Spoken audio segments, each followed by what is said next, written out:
ಒಂದು ಈಗ ರಾಜ್ಕುಮಾರ್ ಅವ್ರ ಪ್ರಶಸ್ತಿ, ವಿಷ್ಣು ಸರ್ ಪ್ರಶಸ್ತಿ, ಈ ಥರ ಎಲ್ಲ ದೊಡ್ಡ ದೊಡ್ಡ ಪ್ರಶಸ್ತಿಗಳಿದೆಯಲ್ಲ, ಅದೇ ಥರ ಸರೋಜಮ್ಮನ ಹೆಸರು ಪ್ರಶಸ್ತಿ ಕೊಡಬೇಕು ಅನ್ನೋದು ಎಲ್ಲರ ಒಂದು ಅಭಿಮತ. 2 ಸತಿ ಜೂರಿ ಆಗಿದ್ದಾರಲ್ಲ ಅವರು, ಸೆಂಟ್ರಲ್ ಜೂರಿ ಆಗಿದ್ದಾರೆ 2 ಸತಿ ಅವರು. ನಿಮಗೆಲ್ಲ ಗೊತ್ತು ಅವ್ರ ಅಚೀವ್ಮೆಂಟ್ ಬಗ್ಗೆ ಏನು ನಾನೇ ಹೇಳೋದು ಬೇಕಾಗಿಲ್ಲ, ತುಂಬ ಚಿಕ್ಕವರು. ಖಂಡಿತ ಸರ್ಕಾರ ಇದ್ರ ಬಗ್ಗೆ ಗಮನ ಕೊಡಬೇಕು, ಒಂದು ಪ್ರಶಸ್ತಿನ ಅವ್ರ ಹೆಸರು ಸ್ಥಾಪಿಸ್ಬೇಕು ಅಂತ ಕೇಳ್ಕೊತೀನಿ ಒಂದು ಸಂದರ್ಭ.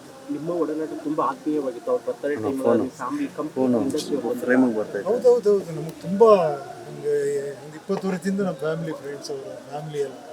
ಅದೇ ಎಲ್ಲದಕ್ಕಿಂತ ನಾನು ಹೇಳೋದು, ನನ್ನ ಜೀವನದಲ್ಲೇ ಪಿಕ್ಚರ್ ಸೆನ್ಸಾರೇ ಮಾಡೋಕ್ಕೆ ಸಾಧ್ಯ ಇಲ್ಲ, ಅನ್ಫಿಟ್ ಫಾರ್ ರಿಲೀಸ್ ಅನ್ನೋ ಟೈಮಲ್ಲಿ ರಿವೈಸಿ ಕಮಿಟಿಗೆ ಹೋದಾಗ ಇವರು ನನ್ನ ಒಳಗೆ ಕರೆದಿದ್ದ ರೀತಿನೇ ಆಶ್ಚರ್ಯ.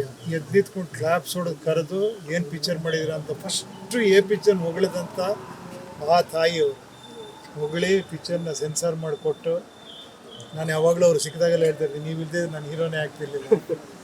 ಸೊ ಆ ಥರ. Thank you sir. Thank you.